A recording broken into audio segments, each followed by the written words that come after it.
हर हर महादेव सीजल के 150 डेज़ की target study में आपका स्वागत है। ये है आपका डे 134।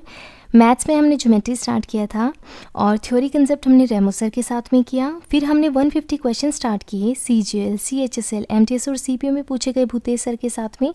150 क्वेश्चन थे जो इनमें पूछे गए थे 2018 से 23 तक में।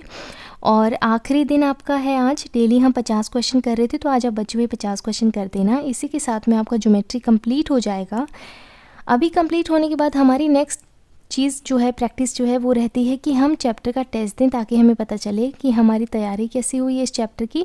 लेकिन ये चैप्टर जो है आप सबको काफ़ी प्रॉब्लम आ रही थी कि दी कुछ चीज़ें हमें समझ में नहीं आ रही है, ज्योमेट्री में हमें कॉन्फिडेंस नहीं आ रहा है। तो इस चैप्टर के कुछ कोर कंसेप्ट जैसे कि ट्रायंगल, सर्कल, क्वाड्रिलेटरल, इनको हम क्या करेंगे ना, इंडिविजुअली भी इनकी जल्दी जल्दी one shot class, revision type class कर लेंगे। अभी कर लेंगे, बाद में हम किसी और चैप्टर पे जाएंगे। जैसा आप देख सकते हैं 134 डेज़ तो हो चुके हैं, 150 डेज़ बचे हैं। ज़्यादा से ज़्यादा अब क्या होगा, हम एक मेंसुरेशन 2D चैप्टर कंप्लीट कर पाएंगे, या फिर अलजेब्रा कंप्लीट कर पाएंगे, या फिर 2D 3D कंप्लीट कर पाएंगे। अभी भी हमारा सिलेबस जो है वो कंप्लीट नहीं होगा मैथ्स का सिलेबस कंप्लीट करने के लिए जब हमारी प्रैक्टिस सीरीज़ स्टार्ट होगी इस सीरीज़ के बाद में, उसकी कंटिन्यूशन में हम मैथ्स के टारगेट को पूरा करेंगे, ताकि हम बाकी चीज़ों की प्रैक्टिस करते रहें और मैथ्स में प्रैक्टिस के साथ में जो है बचा हुआ सिलेबस कंप्लीट करते रहें। तो आप सब मुझे ज़रूर बताना कि अभी आपने जितने टारगेट मैंने आपको प्रोवाइड करवाए हैं, इन सब में बहुत अच्छे से आपने मैथ्स किया है। अगर किया है तो बताना। अगर आपको किसी चैप्टर में डाउट है, क्योंकि अर्थमेटिक में तो अभी हमारी रिवीजन चल ही रही है, तो अर्थमेटिक में रिवीजन के बावजूद भी अगर कोई चैप्टर ऐसा है जहां आपको डाउट है तो वो मुझे कमेंट्स में ज़रूर मेंशन कर देना, ताकि हम उसकी बहुत प्यारी क्लास देखें, प्रैक्टिस करें, उसको भी सोल्व कर पाएँ।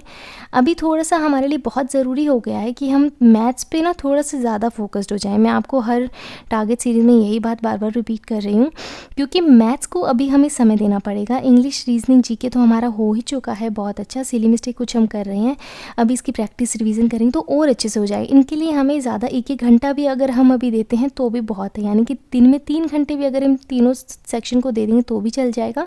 लेकिन मैथ्स को एटलीस्ट हमें 5 से 6 घंटे अभी मैथ्स को देने पड़ेंगे, तभी हम मैथ्स पे थोड़ा और अच्छे से प्रैक्टिस कर पाएंगे और इसको स्ट्रॉन्ग एरिया बना पाएंगे। तो आप उस चीज़ के लिए रेडी रहना, और जो पूछा है वो मुझे ज़रूर बताना। 50 क्वेश्चन ये कंप्लीट करना। अर्थमेटिक में टाइम, स्पीड एंड डिस्टेंस में क्विक रिवीजन हम कर रहे हैं। आज आप बची हुई क्लास कंप्लीट कर देना भूतेश सर के साथ में, और इसी के साथ आपका टाइम, स्पीड एंड डिस्टेंस हो जाएगा। फिर हम रेस का जो कुछ चैप्टर्स के पार्ट अलग है उनको हम अलग से करेंगे, क्योंकि अब ज्योमेट्री हमारा कंप्लीट हो चुका है। तो हम कुछ टेस्ट आज इसके देंगे। आपको क्या करना है, SSC CGL maths PYP mock test series में जाना है। 75 डेज हार्ड चैलेंज में आप जाएंगे। तो आज आपको सिर्फ 5 जो है चैप्टर टेस्ट देने हैं। Day 37 PYCT 43 that is lines and angle, Day 38 PYCT 44 that is triangle, Day 38 CT 44 lines and angle, Day 39 PYCT 45 congruency and similarity, and Day 39 PYCT CT 45 triangle। इनको नोट डाउन कर लेना। सिर्फ आज आपको इतनी ही quiz देनी है। अभी ज्योमेट्री में हमें कुछ दिन और लग जाएंगे, यानी कि 4 से 5 दिन और लगेंगे ज्योमेट्री को करने में, क्योंकि हम ऐसा नहीं है कि बस ऐसे छलांग लगाकर जल्दी से सिलेबस कंप्लीट कर देंगे। हमें चीज़ें समझनी पड़ेंगी, और अभी हम थोड़ा सा टाइम लगा के समझ लेंगे। मान लीजिए कि अगर हमें समय लग जाएगी अप्रैल तक, हम सारी चीज़ों को मैथ्स में कंप्लीट कर देते हैं बहुत अच्छे तरीके से, क्योंकि रिवीजन साथ में चल रही है, तो हमारी सारी चीज़ें अच्छे से प्रिपेयर हो जाएंगी। फिर हमें ज़्यादा मेहनत नहीं लगेगी, बस हमें प्रैक्टिस करनी है, टेस्ट देना है, प्रैक्टिस करनी है, टेस्ट देना है, और एंड के 20-25 दिन में हमें पूरी चीज़ों को फिर से रिवाइज़ कर देना है। यानी कि सब चीज़ें हमारी एकदम तैयार है। बस अभी जो आपको टारगेट मिल रहे हैं उनको अच्छे से पढ़िए, कंप्लीट करिए। टेस्ट जब देते हो तो उसका एनालिसिस करो, क्योंकि वो आपके लिए बहुत ज़्यादा इंपॉर्टेंट है एनालिसिस करना।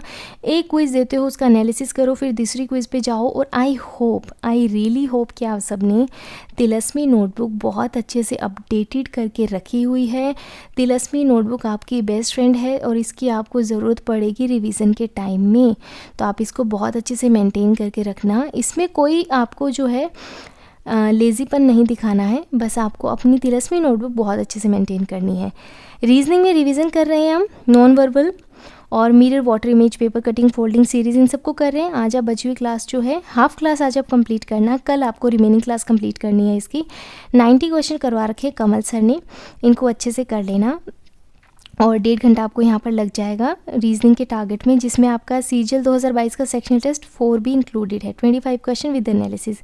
रीजनिंग, इंग्लिश और जीके में भी थोड़ा कम ही समय देंगे, मैथ्स पे थोड़ा ज़्यादा समय देंगे, तो आप उस तरीके से थोड़ा मेंटली प्रिपेयर रहें कि आपको मैथ थोड़ी ज़्यादा पढ़नी है। बोर ना हो इसलिए आप स्लॉट में डिवाइड कर लेना कि आज सुबह के एक स्लॉट में कर रहे हैं, फिर दोपहर में, फिर शाम में, इस तरीके से करेंगे तो आपको वो मोनोटोनस फीलिंग नहीं आएगी और आप आराम से कर पाओगे। इंग्लिश में वोकैब 20 10 10 10 फ्रेजल वर्ब ये सेट कर लेना, और CHSL PYST 2024 में सेक्शनल टेस्ट 21 करना, 25 क्वेश्चन विद एनालिसिस। 1 घंटा आपको इंग्लिश में लगेगा। कोई इंग्लिश का बैकलॉग है, कोई चीज़ खुद से रिवाइज करनी है तो इस 1 घंटे में एडजस्ट कर लिया करो, आराम से करो। और जीके में रिवीजन चल रही है। पॉलिटी हम कर रहे हैं परमार SSC की 1 शॉट क्लास 6 घंटे की है और डेली 1 घंटा हम करेंगे, तो आज आप 1 घंटे की क्लास कर लेना। इससे पहला दिन आपका है, 6 दिन में हमें इसको कंप्लीट करना है। स्टैटिक में आज हम करेंगे music instrument and their exponents, मतलब म्यूज़िक इंस्ट्रूमेंट और उसको बजाने वाला कौन है वो हम करेंगे। कल हमने म्यूज़िक इंस्ट्रूमेंट किया था, एक कमेंट आया था कि दी क्लासिकल डांस नहीं करेंगे क्या।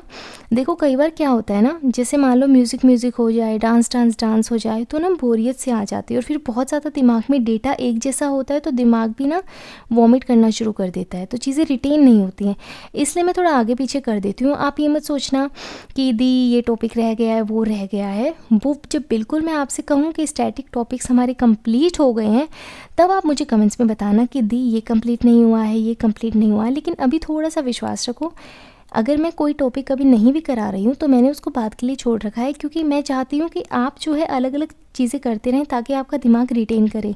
अगर सब एक जैसी चीज़ें मैं एक साथ ही करवा दूँगी तो आपका दिमाग जो है बहुत ज़्यादा पजल हो जाएगा और आपको खुद ऐसी फीलिंग आएगी कि अरे यार इतना सब डेटा, इतना सब डांस कर रहे हैं, इतने लोग डांस कर रहे हैं। इसीलिए गाना बजाओ, डांस करो, बीच बीच में अलग अलग चीज़ें करते रहो ताकि दिमाग भी थोड़ा एंटरटेनमेंट में रहे। ओके। CHSL 2024 का सेक्शनल टेस्ट 2 नंबर करना, 25 क्वेश्चन विद एनालिसिस। 2 घंटे आपको लग जाएंगे जीके के टारगेट को पूरा करने में।